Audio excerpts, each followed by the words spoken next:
Hello friends, welcome back my YouTube channel ज्ञान bye you. तो आज हम जो चैप्टर स्टार्ट कर रहे हैं वो sexually reproduction in flowering plants यानी 12th का सेकंड चैप्टर है।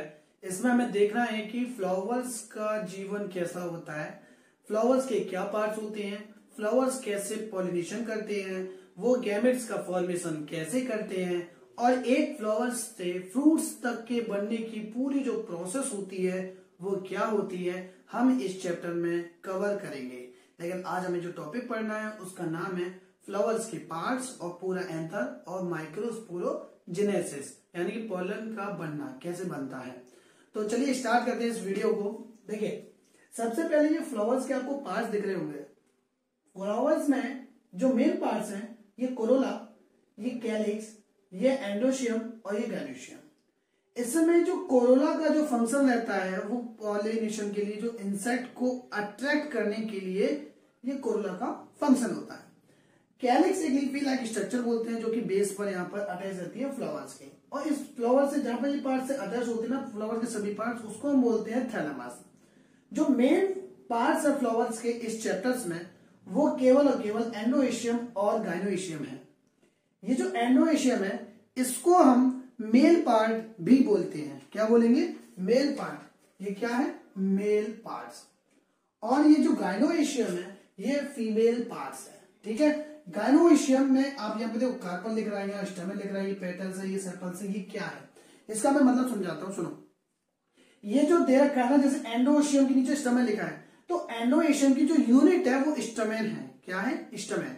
इनका मतलब ये है कि जैसे कि मान के चलिए आपके पास कई सारे फ्लावर्स हैं, जैसे फ्लावर्स के कई सारे आपके पास एंडोएशियम है तो वो एंडोएशियम होंगे, लेकिन अगर आपके पास एक है तो वो स्टेमेन होगा। समझ रहे हैं? जैसे मान के चलो किसी फ्लावर्स में कई सारे एंडोएशियम है, 4 एंडोएशियम है, तो हम इनको एंडोएशियम बोलेंगे। लेकिन अगर आपने ये करके एक एंडोएशियम निकाल लिया तो हम इसे एंडोएशियम नहीं बोलेंगे, फिर हम इसे स्टेमेन बोलेंगे, क्योंकि यही यूनिट है किसकी? एंडोएशियम की। समझ में आ गई? ऐसे ही गाइनोएशियम की यूनिट क्या है? कार्पल है। क्या है? कार्पल है। तो आप इनको याद रखना, ये पूछे जाते हैं। ठीक है, इसके बाद ये जो मेल पार्ट है इसे हम एंडोशियम बोलते हैं। इसमें क्या क्या कंटेंट रहता है? देखो, एक तो ये पूरा ट्यूब लाइक स्ट्रक्चर होती है जिसे हम बोलते हैं फिलामेंट, और एक ऊपर वाला पोर्शन होता है जिसे हम बोलते हैं क्या? एंथर। ये जो फिलामेंट है वो क्या करता है? वो एंथर को अटैच करवाता है। ये जो फिलामेंट है वो क्या करता है? एंथर को अटैच रखता है। किससे? फ्लावर से। अब बात करते हैं एंथर की, क्योंकि जो मेन फंक्शन है फ्लावर्स में जो एंडोशियम का, वो देखा जाता है कि ये क्या करते हैं? पॉलिनेशन करते हैं। क्या करते हैं? पॉलिनेशन करते हैं। तो एंथर में देखिए, सबसे पहली बात एंथर को थोड़ा सा समझ लेते हैं। एंथर में अगर आप देखोगे तो इसे हम बाइलोब बोलते हैं, बाइलोब्ड बोलते हैं, और इसे डाइथिकस भी बोलते हैं। डाइथिकस का मतलब क्या होता है? सुनो, ये जो कैविटी है ना इसके अंदर एक दो, देखो ये हो गया एक लोब। क्या हो गया? एक लोब। ऐसा ही क्या होता है? दूसरा लोब यहां पर होता है, इसलिए तो हम इसे बाइलोब बोलते हैं। क्या बोलते हैं? बाइलोब बोलते हैं। लेकिन इनके अंदर कैविटी होती है, एक लोब के अंदर 2 कैविटी होती है। फिर से बोलता हूं, इस लोब के अंदर 2 कैविटी होंगी, एक यहां पर एक यहां पर, इसीलिए हम इसको बोलते हैं डाइथिकस। क्या बोलते हैं? डाइथिकस बोलते हैं। और ये जो टेट्राड वाला खेल है वो देखिए, यहाँ पर टेट्राड लिखा है कि एंथर जो टेट्राड होते हैं। जब एंथर का आप टीएस काटोगे ना, जब एंथर का आप टीएस काटोगे तो आपको ये 4 ऐसे स्ट्रक्चर दिखेंगे, 1 2 3 4। इसीलिए हम इसको क्या बोलते हैं? टेट्राड स्ट्रक्चर बोलते हैं एंथर को। तो यहां पर देखिए, सबसे पहले एंथर को क्या किया? हमने ऐसे काटा। अब इसके अंदर की स्टडी देखते हैं क्या क्या इसके अंदर है। तो इसको हमने ऐसे काटेंगे, तो इसको काट के बाद क्या दिखेगा? आपको कुछ ऐसा स्ट्रक्चर दिखेगा। अब ऐसा स्ट्रक्चर आपको दिख जाएगा तो हम इसको करते हैं थोड़ा सा जूम। हम जाएंगे कहां पर? माइक्रोस्कोप के पास। माइक्रोस्कोप इसको करके देखिए हमें जूम, तो कुछ हमें इतना क्लियरली विजिबल अच्छा सा डायग्राम देखने को मिल जाएगा।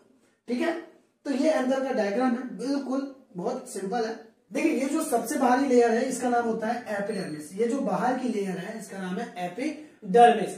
एपिडर्मिस के देखो, ये जो एंथर का डायग्राम देख रहे होंगे आप लोग, ये एंथर में जो बाहर की लेयर है एपिडर्मिस होती है। इसके अंदर चले जाओगे एंडोडर्मिस मिलेगी, एंडोडर्मिस के अंदर चले जाओगे मिडिल लेयर मिलेगी, मिडिल लेयर मिल जाएगी। ठीक है, इन तीनों लेयर का जो फंक्शन होता है वो प्रोटेक्टिव होना है। क्या है? प्रोटेक्टिव। किसको प्रोटेक्ट करेंगी? पॉलन ग्रेन्स को। ठीक है, यहाँ पॉलन ग्रेन्स बनते हैं उनको प्रोटेक्ट करना किसका फंक्शन होता है, epidermis, endodermis and middle layer. समझ में आई ये बात।